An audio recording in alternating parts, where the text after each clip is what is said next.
I'm just going to call him and jump right in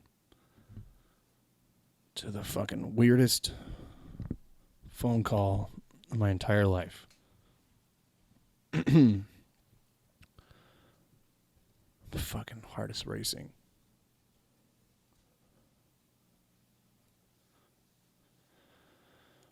Whew.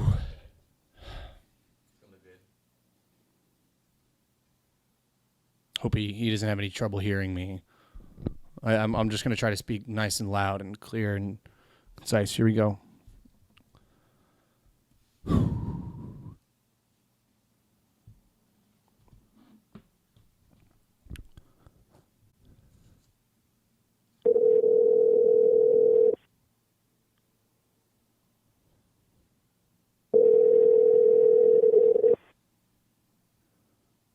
Hello?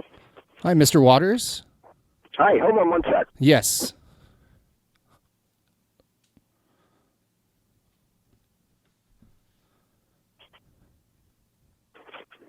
How are you?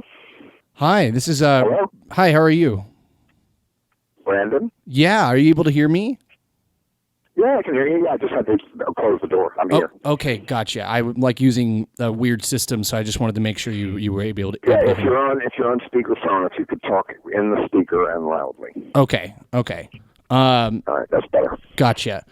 Well, look. First things first. I want to thank you for doing this and for agreeing to speak with me. I am one of those people that grew up on your films because of my weird and awesome mother. Oh, good. But so, mother, usually when I was young, all the parents would call the police when they found the films with their kids. No, and that's the thing. She was a 70s 80s punk and lived off of your films, and I, instead of growing up off of Sesame Street, I was watching Pink Flamingos and Desperate Living. Well, if she's from that area, does she ever go to Burger Boogaloo? That's the big punk rock festival that I host every year in Oakland, and it's many people her age are there. And we have the Damned and Iggy Pop and all punk rock legends that are kind of up there too performing. You should tell her about it. That sounds about right. She was like I said, she was weird, and it wasn't orthodox for her to do that. I think she even had friends who were like, you show them some weird movies. But look, I don't even know that she should show a child Pink Flamingos, but you sound like you turned out fine. No, well, so before I get too far into this, though, this means a tremendous amount to be able to speak to you. Me as a journalist, I went into this because I didn't really feel like I had a lot else to do, and your DIY zero fucks given ethics have always been there right with me as a creator. So just thank you so much for existing and for speaking with me. You're certainly welcome. And I'm curious, though, as to in reference to my story and my experience, how often do you hear that from your fans when you meet them, that like, hey, I grew up on your I hear it a lot, but I'm on the road a lot. I mean, I just did 4 cities in Australia. I had a book come out, so I was on a book tour. So I'm constantly in a line of people that I'm talking to. And the people that come see me are much more apt to say that than people who don't. I am sure there's just as many people that saw my movies when they were young and hated them and were traumatized, but I don't meet those people. Right. So as I get older, I think it's even more so people start crying when they see me, which always alarms me. Why are you crying? No. But it's very touching. I was in places like, I was in Finland, and Shock Bay was released, and somebody said, "Oh God, Shock Bay, you got me through school." I thought, in Finland, I mean, it's kind of amazing. I was just in Australia, and people are dressed as all the characters. I go to John Waters summer camp, and people live as the characters. So it's very, very flattering and very nice to see, and my fans are smart and good. Yeah. Clearly I want to talk about the tour in a little bit, but first things first, you've just written this new book, and I really would like to know, as from a writing perspective, how different what is the difference in process from writing a movie and writing a screenplay and writing a book? Is there any difference from you? I know it's always storytelling, but only because when I'm writing this kind of book, it has to be true, and it's going to be fact checked, and I have to do a lot of research.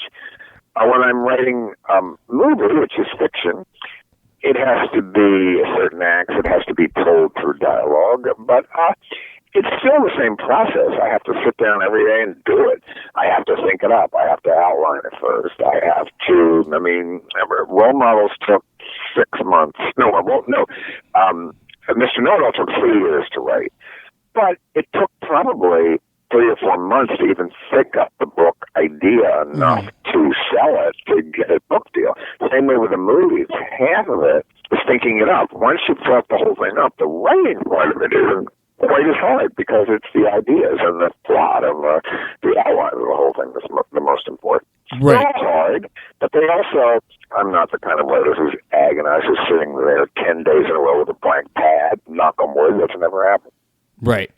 You have a really good knack for coming off very conversationally through your writing, both in your books and in your films, of course. But how hard is that for you to do that? Is it something that you strive for? How many drafts are you going? I strive. I want the books to sound like I'm just sitting around telling you a story.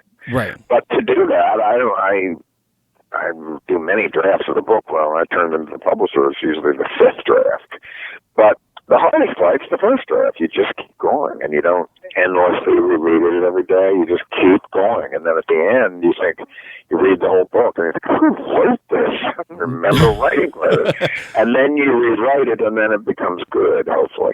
But still, I think the hardest part is that first draft. Yep, definitely. Yeah. There are a couple things in the book I want to touch on real quick. The first is you deciding to do LSD at 70. I want to know, and you cover it, obviously you cover it in the book, but what were some of the decisions into why you wanted to do this again? Because I know it had been... Well, I'd always thought of it my whole life. I thought, what it would be like to do that again. And then after I hitchhiked across the country by myself at 66 for Carsick, it became kind of a tradition. I thought, well, what could I do? What's a literary stunt I could do this time that would challenge myself? And Sure. This wasn't even... Well, they were both scary. I don't know after it's over they weren't scary, but before deciding to do it, I mean, when I walked out the door of my house the first day to hitchhike alone to San Francisco, I thought, what am I doing? I felt like such a fool standing up at the corner with a sign saying San Francisco. Mercifully, my neighbors didn't drive by. But at the same time, with the LSD book, I mean, it made me nervous, certainly, because I thought, suppose I go crazy, I have a lot to lose. But I didn't really think I would, and I knew that Mink would be the right person to do it. It was the 50th anniversary of when we met. It was in Provincetown when we met. And we took LSD a lot together when we were young, and none of us had ever had a bad trip, and we had never done it since. So, mercifully, it was a good experience for all of us. Another bonding experience, as if I needed one with Mink. I've known her so long anyway. Yeah. You mentioned a literary challenge. Another one that, and sorry, I'm kind of running through these questions here, but another one that is mentioned or that you seem to have gone with is your Run on Andy chapter, which is pretty much presented as an entire run-on sentence, and I guess can be described as like a defense of Andy Warhol. Yeah. Well, have you seen the little book that just came out? I haven't read it. It's French. It's one sentence and it's 600 pages. That's insane. So it's good. I know somebody was halfway through and said, "Oh, it's not that hard to read." I love that. So is that what you trying to challenge yourself as a writer? No, that one. Well, I knew I wanted to write about Andy and defend him. Not that he needs a critical defense, but certainly as a person. And so I thought, well, I don't know. I just want to write it in a normal way. And I remember that book you wrote, that was just almost impossible to read. Right. And so I tried to do it in kind of a joke on a radical avant-garde way to write. So that's why I did it. But I don't think it's that hard to read. But it's also, it was trying to kind of spoof a style that Andy might have liked. Right. No, and it does. It's very, very reminiscent of him.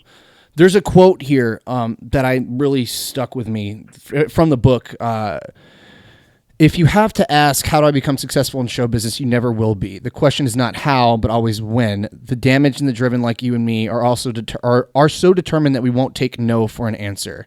That, for me, is you putting into words something that I have felt or been trying to put into words myself for a long time.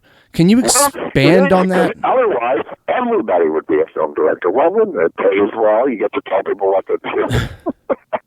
I mean, who wouldn't be in show business? I mean, I always say that the general public wakes up every day a little depressed, and they don't know why. It's because they're not in show business. Yeah. But I mean, also this whole idea of like, you mentioned being damaged and driven. The combination of those two really become this kind of powerful dichotomy where those people don't give up. Yes, you find a way to do it. There's many people that don't, and they're damaged and driven, and they despair, and they go to dope. All the D. I can think of some more D words for alliteration. but I'm the opposite. I stopped taking drugs when I got successful. Most people start. Yeah. So now, this term filth that you've, I guess, ultimately coined really has since become a mainstream idea, whether you have movies back to the 90s that are like American Pie or crazy movies now that are just, are very try hard. It's just evolved. It probably needs a new word too. That word's getting old too. I think filth first came out kind of with, punk, I think, used it because trash didn't work anymore, and trash was after camp, and in Europe it was kitsch, and it just wasn't a new word. And so filth to me meant fun, and it meant punkish, and it meant in your face. But I think even that word's getting a little old. We need a new one. So I kind of like ghastly. Gas. Okay, so we've got a new. Supposedly what Jackie Kennedy always said when she didn't like something, she'd look at somebody and go, "Ghastly." Oh, that's amazing. So, do you think there's any true? I mean, was there new, quote unquote, filth or ghastly? Like, is there just a try hard? There's a book called The Ghastly One that's about what's the filmmaker's name? He made Fleshpot on 20. Andy Milligan. That's a great book, and he was ghastly. But I'm saying, is it a filmmaker, a ghastly filmmaker? Or any new media that you feel kind of fits in that same realm without being very try hard and being obvious. Yeah, I think definitely Gaspar Noé. Okay. I think his films are really alarming and frightening and good and brilliantly done and horrifying, and he really pushes buttons. So I would say him. Yeah. Do you have any? I know you're coming to Houston in December. That's where we're based out of. Do you have any stories with Houston or any Houston experiences? Any kind of connections? The last reporter there asked me that. I had an art show there, but usually when I'm on these tours, I'm there less than 24 hours. Sure. I do the show. I get to meet all my fans. That's good. But no, I sometimes I think, where am I even? Because especially with the internet and everything, local color has vanished too. On the way from the airport to the hotel, it's the exact same stores. Yeah. You can't tell where you are. But certainly I remember the people, and I remember. But my fans, no matter where I am, they kind of are the same look, which means great. They always get their hair done. They always have tattoos. They always have, not all, but some, they always get dressed up for me. They have great outfits, and they're smart, and they know books, they know stuff. And if they don't know anything, I'd have a new joke in 3 minutes. Just look it up later. Yeah. You have any details on your new novel or anything? The only thing I say is the one standard line I said, because I think it's bad luck to promote something you haven't finished. But it's a novel called Liar Mouth, about a woman who steals suitcases in airports. That's fair. I love it. Well, listen, John. I'm on page 120 some of the first draft. So you're getting there. Yeah. Well, listen, thank you so much for talking with me, spending time. Right, thank you, and I'm glad I had the right. Yeah, it means a tremendous amount to me, and I can't wait to meet you in December. Okay, see you then. All right, John. Bye-bye. Holy shit, that was weird. Yeah.